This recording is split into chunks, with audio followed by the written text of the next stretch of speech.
Will someone please tell me what's going on? Who are you? Should I know you? What, you don't know?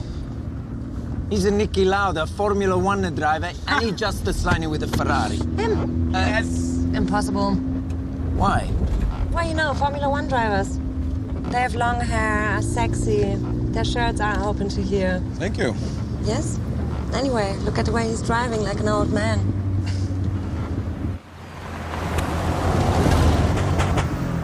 There's no need to drive fast. Just increases the percentage of risk. We're not in a hurry, I'm not being paid.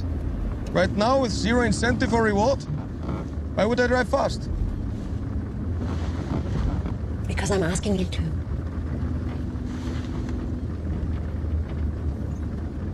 Kriegst du immer, was du willst? Ja, meistens.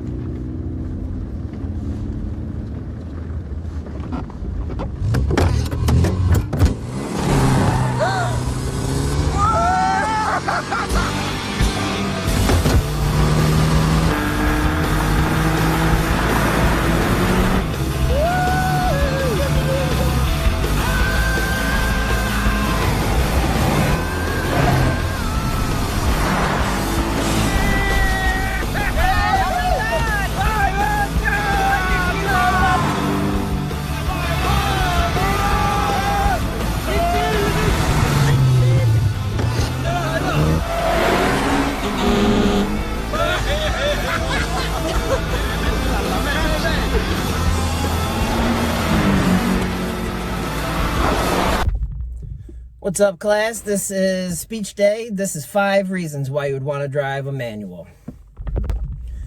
So, manuals aren't all great. They have their downsides. I need a haircut. They're hard to learn. It takes, months to learn. There's increased risk because you can always money shift it into the wrong gear, which is I've never done, but, it's possible. And not to hate on automatics, because automatics are great. You got dual clutch automatics, which are pretty much a manual without a clutch pedal. The gear shifters are right up here on the steering wheel. Yeah. So yeah, reason number 1 why you would want to drive a manual is driver engagement. So it keeps you focused on what you're doing. You can't really zone out and just arrive at your destination. My car is a lot like the Millennium Falcon in that it's temperamental, unpredictable, and it's always breaking down. But when it works, it's awesome. Yeah, so I tried to get my little brother to let me use the Subaru Impreza for this. That didn't happen. So yeah, I'm just gonna go with this today. A manual car is always giving you feedback. It's a lot like a girlfriend that is actually telling you what you're doing wrong. If you come off the gas too quick, especially in the lower gears, you're gonna buck forward like one of my nieces trying to throw a temper tantrum.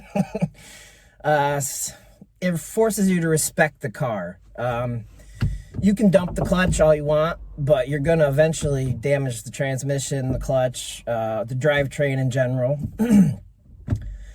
It forces you to form a rhythm with the car.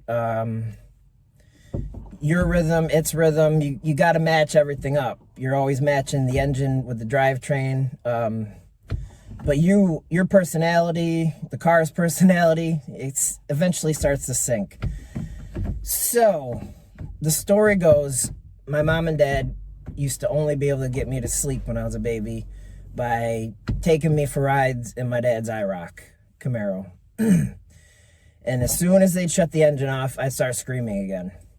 I don't remember this, but I do have a story I want to tell. I'm going to tell it in class because it's more effective that way. It's about when I was first learning to drive, and it's embarrassing, I guess, but yeah. But when I first learned to drive stick, I wouldn't drink coffee. I wouldn't listen to the radio. Every green light or stop sign, I was just focused on getting it right. But over time, you know, that starts to go away, and you just kind of go with it. You do it. You don't want to micromanage it. You just want to feel it. It's definitely something that you feel. And yeah, I switch back and forth between driving this and my dad's work vans all the time. So, you know, I have to constantly relearn all the stuff, and it feels great every time. It's just something that I enjoy, I guess. So this is a little bit of a weird comparison, but driving a manual is quite similar to drawing, sketching, whatever. At first, when you start drawing, when you start trying to get better at it, your lines are always shaky, your proportions are off, but the more you do it, the more confident you get, and you don't overthink, you just do. Muscle memory. Reason number 2 why you would drive why manuals are better than automatics is, oh, squirrel, get out of here. I almost just killed that mother.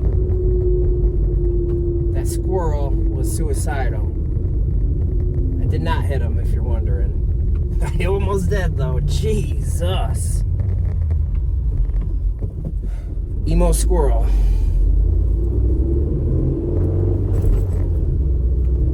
So cost. Why would you want to drive a manual? They're cheaper. Cheaper to make, cheaper to buy up front. Lighter, so overall you need less torque to move them. One reason why this car can operate and be so peppy. Peppy is the word I like to use for this car. It really is, especially in the lower gears, because that's third and I'm popping. Like, it's just moving. I was spinning the tires right there.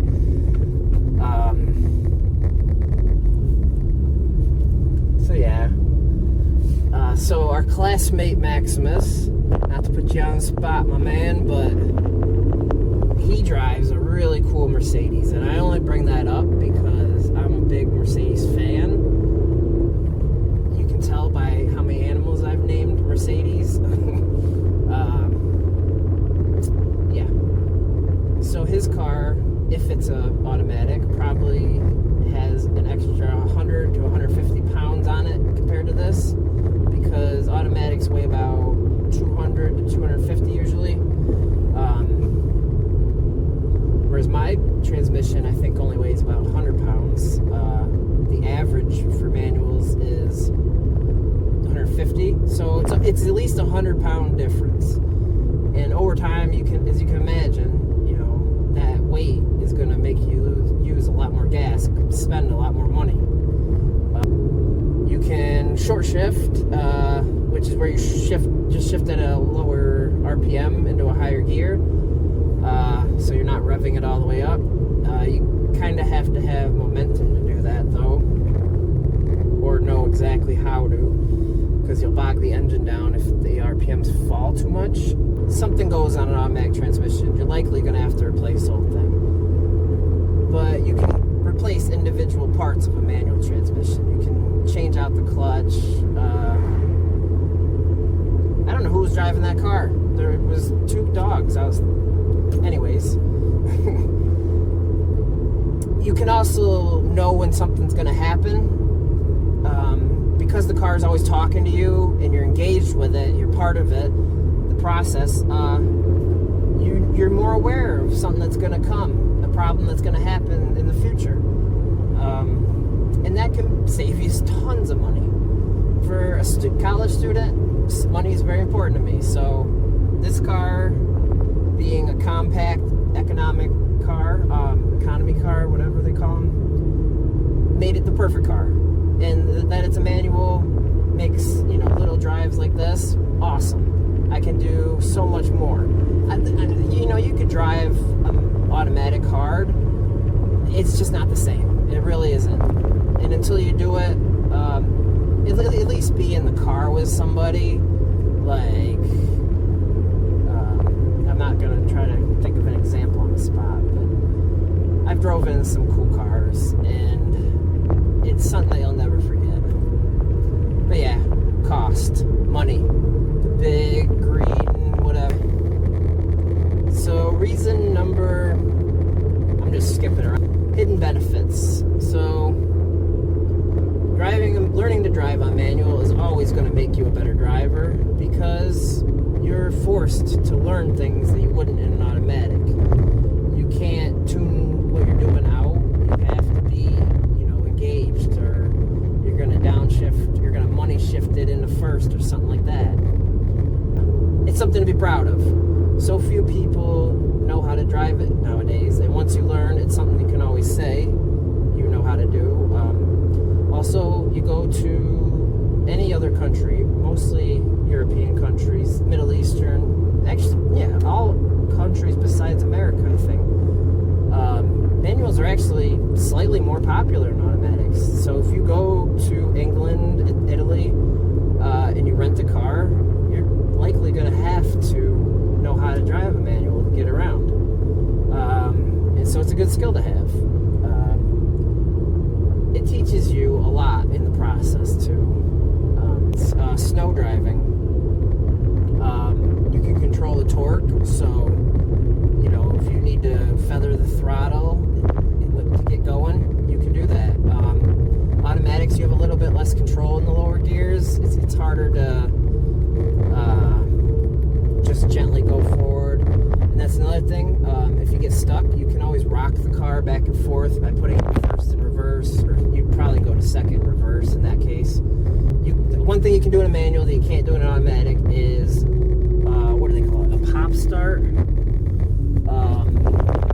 Oh my god, I'm drawing a blank. Where you have a dead battery and you start the car by using gravity, like a hill, which runs the section 4. And this is the most important part of my speech.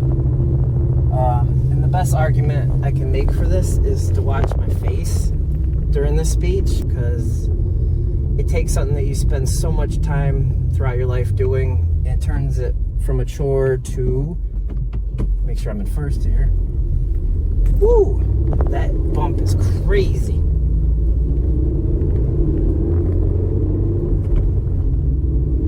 It turns things like that hill right there into a challenge. Living in Oswego most of my life, and going out to my grandma's all the time, it's all hills. Everywhere you go, there's hills. You stop at a stop sign, you gotta go up or down a hill. And when you first start learning, hills are really, they can scare you. Because you can roll back into the car behind you, and that's not fun.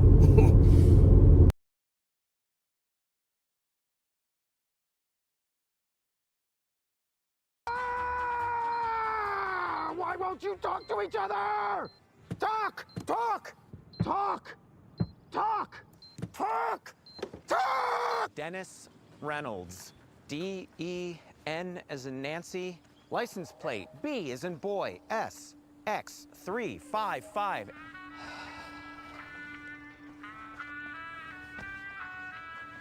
I'm sorry, I didn't get that. Yeah, no, I know you didn't get it, because I didn't say it. I didn't say what it was. Did you say January? No, I didn't say January. I didn't say anything. I didn't give a month. I didn't give a day. Representative. No, representative. Human! Human!